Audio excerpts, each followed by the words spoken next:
In this video, I want to show you my whole journey with art, from total beginner to somebody who does this for a living. Some of these early drawings are really, it's not embarrassing to be bad at drawing, it's more they reveal a lot about the mind of me as a teenager, and I think who I am, essentially, at my core. So yeah, let's get into it. This is back in like 2006. I'd say this is the age where I'm introduced to working, living artists online. The penny like drops for me that this is a learnable skill. So I'm a teenager, I like playing video games. All my early drawings are just sort of like guys in armor and, you know, guns and swords and cool shit that I should make more of nowadays. And I come across a forum called conceptart.org, which some of you may have heard of. It doesn't exist anymore. Back in the day, it was such an amazing, inspiring place to be online. I get on this forum, I'm looking around, I barely understand anything, and I'm just trying to mimic what other people do, which is a mixture of, it seems to be drawing imaginative stuff from their heads and then going away and doing what are called like studies, where people are doing anatomy studies or whatever, and I just think, okay, that's what I better be doing. So I'm drawing like things out of my head, because that's what I want to do, and then I go away and I'm just like copying pages out of anatomy textbooks. You can see this kind of stuff. It's not very well done. You tell me if you can distinguish anything from this. Does it look like I really learned, you know, what the muscles do? The proportions are all messed up. I just thought it was more like a magical ritual, like a cargo cult. If I copy the anatomy drawings, I will get better at drawing. But, you know, weirdly enough, it's kind of true in the beginning. These are some of my earliest attempts at digital painting. They all look like mutated versions of me at the time, which is a little freaky to look at. Cool design. Pipes in the swords. Sword runs on some kind of sword goo. Comes through the pipes. It's got a gun too. You know, we got range. We got up close. The ultimate killer. Sexy boots. Yeah, it's good stuff. God, let me tell you, the closest I ever came to giving up on drawing was when I got my first Wacom tablet. I'm seeing all this stuff and I'm learning about digital painting and I'm thinking, okay, when I get a Wacom tablet, you know, the world better watch out. When I get a Wacom tablet, I am going to be unleashed. Then I'll be able to learn to digital paint. And when I first got that thing, oh my gosh, I'm trying to work in like GIMP, the free version back in 2006. The difference between what I thought I was going to be able to do and the reality of my skills was so crushing that I feel like I put the tablet down for 6 months and just almost didn't come back to it. But I'm glad I did. So this work really represents after I came back from the mini hiatus, when I thought, okay, I'm going to give this one more shot. I'm going to take this seriously. So you can see me drawing like in my school classes, just copying my hands, a mixture of life drawing. Here's a self-portrait. I'm still haven't grown out of like writing my name and little bits of like random text on them. This one. This one is so hard to share. This one is so funny because this picture, my God, like this is pre-Fedora memes fully taking off. So the message hasn't fully reached people like me. A friend bought this Fedora hat with him on the trip, and we were taking turns. Like, can you get a picture of me in the classy hat? We were like so excited to put on this hat, and I literally put on the hat and I do the tipping pose, and then like a year later, find this picture of me tipping a Fedora hat with a wooden bead necklace, popped collar, and my thought is like, that's a damn nice picture of me. I better draw that. It's kind of cute, really. So, okay, one thing I want to mention, when you're just starting out, because a lot of people, they ask a lot of questions about exactly how they should practice, how they should maximally arrange their time, you know, what schedule should I do? And I understand it. Life is busy and short, and you want to make sure that any time you're spending on art is as effective as possible. But I think a huge amount of that is wasted anxiety, and is nowhere near as important as just making art a daily practice, okay? So in the beginning, I just want to show you, I'm going to scroll through. This is my first year of drawing. I think I drew, yes, 429 images, but some of these are like work in progress shots of the same thing. I would say there's probably approximately a little over one drawing a day, which for me at the time usually meant I was spending about like 2 to 3 hours on these, or less sometimes. Maybe, you know, I'm in school, I'm living a normal life, like I only have limited time, but I make it a daily practice, and I really and I post it online somewhere to track my own progress, and just to have that feeling of like, it sort of made me feel like, okay, I'm really doing this, and I was building up, even just like the simple ritual of building out like an online space where you can see the practice. Maybe just have a blog that you don't even share to anyone yet, but you build up as a kind of private online diary for you to kind of track your art progress. But I think it's super helpful. But what I want to do is just quickly scroll through this first year. Let's look at the difference between, this is like mid-2006. By the end of mid-2007, I'm drawing more like this. So I probably never made a bigger leap in any one year of my art than I did in the first year. When you know nothing, anything you learn, it's all low-hanging fruit. The better you get at something, the harder it is to improve, because you have to find the more and more subtle gradations of where you're getting things wrong. So my practice kind of became a mixture of drawing from imagination and reference. But people used to go to the weirdest places to find new banks of like reference imagery, because there just wasn't quite as much. We found out that Florida had, like, I believe all the mugshots were public for some reason, some local state laws. If this guy's your uncle, let me know. I sometimes wonder what he's doing. A lot of sword twinks in my back catalogue. You cannot learn everything about drawing at once, but my recommendation is that you should be reading, trying things, looking at work, and every time you sit down to draw, seriously try to apply something new, try to do something new that you haven't done before to apply something you've learned. Like, think about something you've seen in one of your observational studies, an effect of light, a way like some artist you like draws like form, and just think, okay, in this drawing, which I'm doing for me, I'm just going to try to do my best to do that one thing a little bit better this time. This is kind of cool. It's like an early life drawing of my sofa. This guy's called Tump. That's pretty cool. Oh, we won't talk about that one. Xbox 360, anyone? Did anyone else have this this accessory for holding your games and console? I think one of the useful lessons of learning is that there really isn't such thing as like an art block. I know that sounds... I don't mean that there aren't times where it's harder to draw or easier to draw, but what I mean is that that is not an excuse you allow for yourself. Like, deep down, okay, maybe sometimes you need a rest day or a rest weekend. Like, you've got to live life. I'm not saying be a maniac, but I think a lot of people are caught in this cycle of anxiety and a kind of binge and then abstinence cycle with art, where they let the guilt build up and they don't know what to do, and then they, you know, recommit to themselves. I'm gonna draw so much, and then they spend all weekend drawing all the time, and then they feel kind of burnt out, and then they stop doing it for a while, and then the guilt builds, and you get this kind of unhealthy cycle. I'm sure tons of you know what I'm talking about. I've been there myself. And what I always look to do with students is to slowly build like a healthy habit they can sustain, and then to just add more and more time as they feel like it, depending on what their goals are. Depending on where you are, my advice for you might be, I want you to draw for 30 minutes every day. All of us have 20 minutes of doom scrolling that we know we would be better off without. And if you are carrying like a little portable sketchbook, if you've given yourself permission that you can draw whatever, you could be drawing your shoe, you could be drawing like the back seats on a bus, almost certainly not at a point in your life where time and access is why you're not drawing. It's probably more of a kind of mental battle over motivation and energy. The only answer I have for that is that first push to make yourself start, to make this a habit, that requires a little bit of discipline. As you get used to it, as it becomes part of your daily routine, as it becomes a source of self-esteem and joy in your life, then that becomes a lot easier to keep self-sustaining. Okay, I'm giving up on trying to make this video short. Yeah, if you are enjoying it, please subscribe, send to a friend, leave a comment, all those things. It helps me out. I'm trying to get this platform growing, and I really appreciate it. And if you feel like going above and beyond, consider checking out my web shop. I've got prints at a variety of price ranges, you know, if you feel like it. Okay, so that's year one, and year one has the most drawings made of any of the other years. So let's see year two. We can dive in a little bit here. Year two is also quite a lot of images, but it's about half the images, because at this point I started feeling ready. I definitely wasn't putting less time. It was probably more time. But the first year, I often was just kind of drawing something in a day, and I couldn't really get more than 2 hours of value out of a study before it was time for me to move on.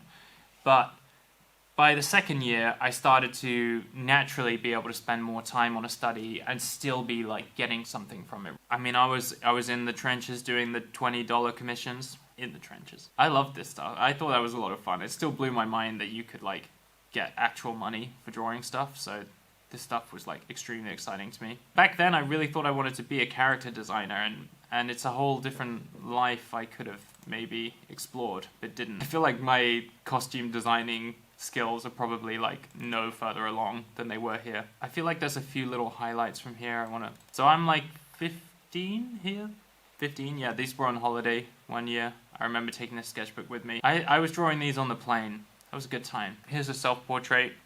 I think, again, it's worth just taking a look at that and comparing that to a little over a year ago. I want you to internalize that wherever you're at, a year of the right kind of practice. You know what I mean? One thing that's good about drawing as a teenager was that I wasn't immediately thinking about needing to get a job or how this was going to work out in terms of employment or anything like that. I really had the space to just care about getting better at drawing and not needing to know exactly what that meant yet. Like, I was definitely doing stuff that was aiming at a portfolio as like a fantasy artist. That's the kind of people who were around me, so that's the kind of stuff I thought I was supposed to do.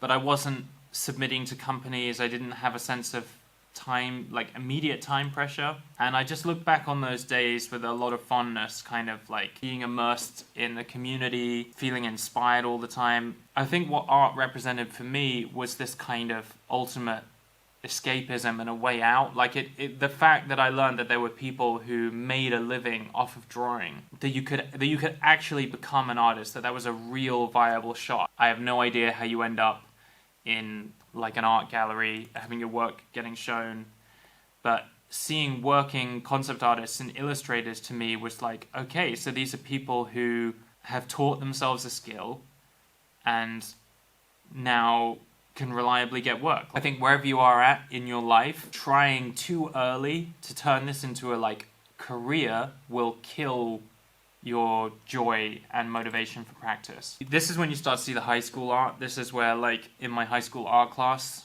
they would be saying, okay, Miles, you're good at drawing, but they were not interested at all in me drawing, like, shiny lizard people. Their loss. When it came to art, I really viewed it like in a very mercenary way. Like, in my mind, the brief was, I need to become someone who can draw anything on command from imagination. And I was not really thinking very much about putting too much of me into the artwork, right? So when I go to high school art class, they're kind of saying they're not doing any of that technical training, but they're really trying to push me to draw more of myself and my feelings, but I have no idea how to do that. So I just do this incredibly, I just think it's like the ultimate cheap art thing where I just take a photo of myself, draw it, and then do some random distortion on it, and then write a little brief about how it must have represented something. Like, do this, draw a bunch of lines, and then be like, see how I'm in the shadows and my hands, the way in which I interface with the world, of course, are expanding. It's like just, I'd make up some nonsense. I'd do the same with my brother. Like, it's like the mental distortion and tension, and like, I'm not saying that these look terrible, but I think this kind of work is quite shallow. I was sometimes doing interesting stuff. Like, I was studying Phil Hale. I don't know if you know him. He's an amazing painter. So I took a photo of my friend and then, like, Phil Hale-ified it. It's like got a horrible gas mask face. I think I remember showing him this. He was like, wow, cool. Like, it's nice how you've drawn me. Year 4. Okay, I'm getting towards the end of what we call sixth form in England, what you call high school. And so I've got to start thinking about what I'm going to do at university. My friend is at a school called Atelier Stockholm at the time. They're called SARA now, Swedish Academy of Realist Art. And I like the work he's doing. I don't, like, if I'd gone and Googled about ateliers, I would have seen that there's a bunch in Europe, there's Florence, there's some, like, bigger schools, but I just didn't work like that. It's like, I liked this guy online. I saw he'd done these studies. I said, where do you study? And then I just applied. They wanted you to submit, like, a still life, a self-portrait, and I don't know, some other stuff. I can't remember what I probably put some of the fantasy art in my portfolio. I'd sort of asked my parents about it, and they were saying, yep, we would be willing to pay for you to do a year there. And I thought, okay, I'll go do a year at an atelier. I'm going to learn as much as I can in a year, and then I'm going to move back home, and I'm going to freelance, and I'm going to, like, somehow make this a career. Like, that was the plan. It wasn't completely ridiculous. I knew a fair amount of people that I would talk to regularly that were supporting themselves from freelance commissions. So my first year at the atelier, we do the classic Barg studies. I don't know if you know what these are, but they're these extremely exacting copies you do of these drawings by an artist called Charles Barg. and they kind of use them almost as like a boot camp when you come into an atelier to get you used to what the new standard of like accuracy and subtlety will mean. I thought they were a lot of fun, actually. Doing portraits from life now, drawing live figures all the time. This is like one of the happiest times in my life, because up till now I've always had to balance my love of drawing with like going to school, a normal social life, all of that stuff, and I go to this atelier and I become like an art monk. Like, there is no balance anymore. Like, I'm drawing like 12 hours a day, practically. Like genuinely on some days, and then probably a minimum of like 8. Finally having nothing, like, can you imagine that feeling for the first time ever, that there is nothing else I'm supposed to be doing in my life but drawing? And like, it's true. I mean, this is where I'm, yeah, it's just so lucky. My parents were basically, yeah, my parents were paying the rent. I was doing a little bit to support myself, some commissions to cover like food and living costs. Forever grateful to them for letting me do that.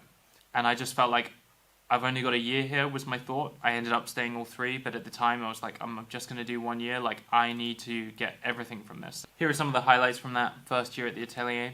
So these were like from life, and I would spend, it's got to be like 50 to 100 hours. It's like a good few weeks, anywhere from like 3 to 8 to 12 weeks on some of these, where you are just coming in for 3 hours a day and drawing the same thing from life slowly. In the beginning, this is not an exercise that I would recommend to someone who's just starting out drawing, because I think it'd be like a recipe for burnout. But at some point, when you have a lot of stamina and are used to drawing every day, a very interesting question to ask yourself is, if I give myself infinite time, as much as it takes, and the only metric is I must make this drawing look exactly as what I'm seeing over there, the best I can, what happens? You know, what happens if you make that the goal?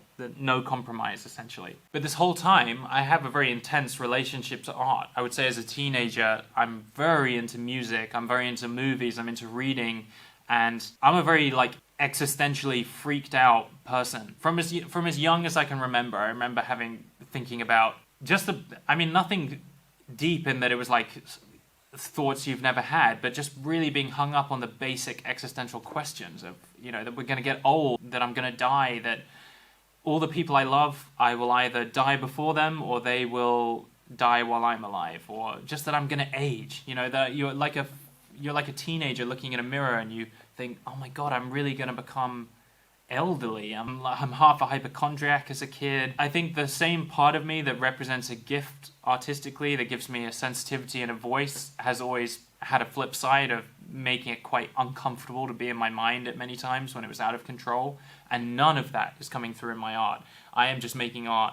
Emotionally, it represents something important to me. It represents this kind of fantasy of escape from regular life, and that's why I'm probably so invested in it. But at some point, that had to collide. Those things had to collide together. I think everybody has depth to their character, but this superficiality in my work, at some point, I had to just look at it, and I had to be like, I can't, like, what am I doing? Like, I put so much work into learning to draw, and I'm just drawing stuff I don't care about at all. That's ridiculous. I think most people have assumptions about what they're supposed to be drawing, what the world wants from them, what is acceptable, what could be a viable career, what galleries want, what collectors want, blah, blah, blah, blah, blah. And I'm coming here to tell you that the only shot, the best shot you have at actually making a decent living as an artist is making work about the stuff that you actually care about. And I don't mean the stuff you think you should care about. I don't mean the stuff that it would make you a good person to care about. I mean the stuff you actually think about all the time. And it's so funny because one of the earliest examples of this I'll show you here was so clumsy and led to a kind of funny scenario with the nofap community. Hear me out? We'll get there. I'm trying to think, okay, I want to make some work about something that means something to me. And I'm thinking, I noticed that my grandma, like, has totally tapped out on technology in the modern world. Like, she just doesn't care what's coming out. She doesn't want to know about devices. She wishes the world stopped in like 1980. She's got no interest. I'd grown up in a time period where every few years, like the games consoles, the MP3 players, like all the stuff that I was using, the personal computer, they were getting exponentially better in front of us. And I was used to the idea that you would just adapt and learn new stuff. And so I'm suddenly thinking, what would it take for me to tap out? And I had just come out of my first meaningful breakup at this time as well. So this like very fertile, like intense psychological years for me. Like, I'm really grieving this relationship, like, in a way, yeah, that's, like, extremely intense. It doesn't, you either know what I'm talking about or you don't. But it's like grief. I was thinking, and I thought, you know what? I think the thing that would make me tap out would be, like, if instead of having real relations, like, no matter how much this hurts that I went through a breakup, the idea of, like, having, like, a VR girlfriend or, like, you know, Matrix-style relationship when none of it was real seemed so depressing to me. So I made this drawing. Some dude in the hospital bed. He's, like, hooked up to the, you know, relationship package. And this is, it's very sincere. It's very corny. This image, like, really took on a life of its own among communities of guys who are trying to stop watching porn. One guy literally sent me, like, $100 with a note that said, like, seeing this image crushed me. I never want to think about it again. It made me realize how pathetic my life is. Thanks. Here's some money. And I was just like, I don't know what to do with that. Like, that's not what I had planned. Yeah, I don't know. I guess my point is, like, just a lot of people are scared of being cringe. I get it. It's not that bad to be a little cringe once in a while, okay? I think when you make artwork where you want to be sincere, where you want to really put your heart out there, the stakes are the risk of embarrassment, right? Like, think about Alex Honnold, the free solo climber. When he goes climbing with no ropes, if he falls, he dies. When I try to make artwork, if I mess up, you know, it's cringe. You land in the valley of cringe. If you want a shot at making work that can move people, that can affect people, that can mean something to you, you have to be willing to take that risk of really putting yourself out there. And let me put it this way, if you make a drawing and you're slightly worried about how people are going to react, if the thought of your friends seeing it, of your family seeing it, makes you feel a little bit of butterflies, a little bit nervous, I would say that that is a good sign that you're actually putting elements of yourself that you care about into it, because their judgment actually means something to you. And another way to sort of broach topics you find meaningful, but in a way that can feel safe, is often through a kind of ironic detachment or humor. So a lot of my early work that was about relationships would be these kind of caricatures of, like, how pathetic my sense of attachment and desire would seem from the outside, like in a sort of cosmic context, the fact that, like, life and our feelings turns us into these little lustful goblins, you know, these, like, that to me was like, again, they look funny, but if I think about it, these were some of the earliest drawings that actually had personality and meaning, and I just think they, like, stand out, like, above and beyond other stuff from the time. Even this was a kind of ironic self-portrait of, I suppose, there's ways you lie in dating. I don't know. I mean, I don't think I'm a terrible person, but I think I enjoy...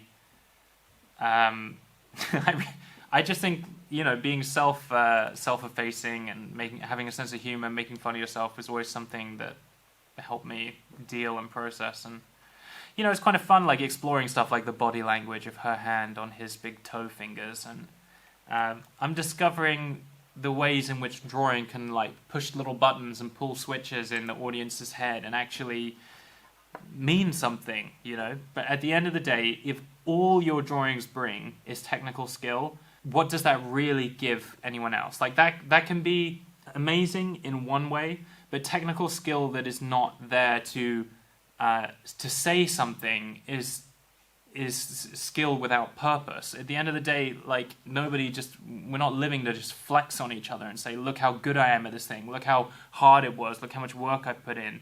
Like, the reason we go to museums and regular people listen to music and look at art and watch movies, yes, there is some thrill in the technique, and the technique itself has a kind of pro-human something to it that kind of can be thrilling and uplifting. But at the end of the day, the stuff that really makes art matter is that bridge between human minds. It's that ability for us to...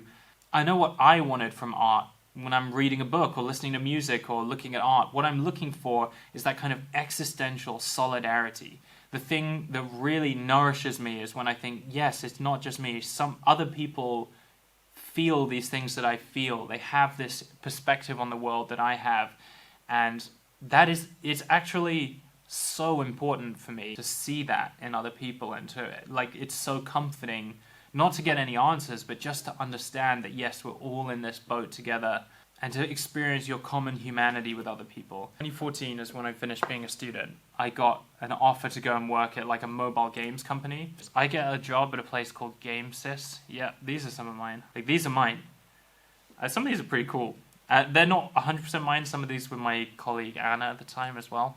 But basically, I like this Don Draper looking guy. They would bring me in and they would be like, you have 1 day. That's mine as well. They were like, you have to paint these in 1 day. And it was the first time I was making actual like money from art as well. It was the first time I had a stable job as an artist, which was awesome. I was on a temporary contract, and when it ran out, I had this kind of choice where they were offered to renew it, and it was like, stay with a better salary now, but risk getting kind of stuck in this like trap where I have a nice salary, but I'm not doing what I want, and I could just easily imagine the years passing. Or I had just heard that the school that I'd studied at had moved to a new location, and I basically sent them an email and said, can I come visit as alumni for a month? I didn't have a plan. London was expensive. I was moving between like Airbnbs, and I just thought, okay, I'm gonna go for a month. You know, I'm like 22 at the time. I'm just gonna, I don't know, see what's up.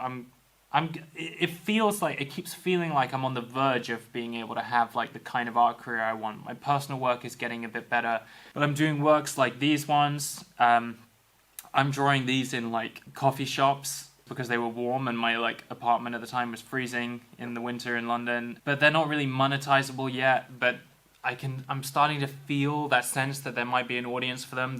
This kind of work that I'm doing for fun is getting much more of a response from people than like any of the professional work I'm doing. So I think, okay, I'm going to go out for a month at my old school. When I get there and I'm in this environment, I just think, God, I don't want to go home. I don't want to go back to London. It's so stressful there. So I basically go to them and I'm like, would you let me hang around and be an assistant teacher? And they were willing to take me on.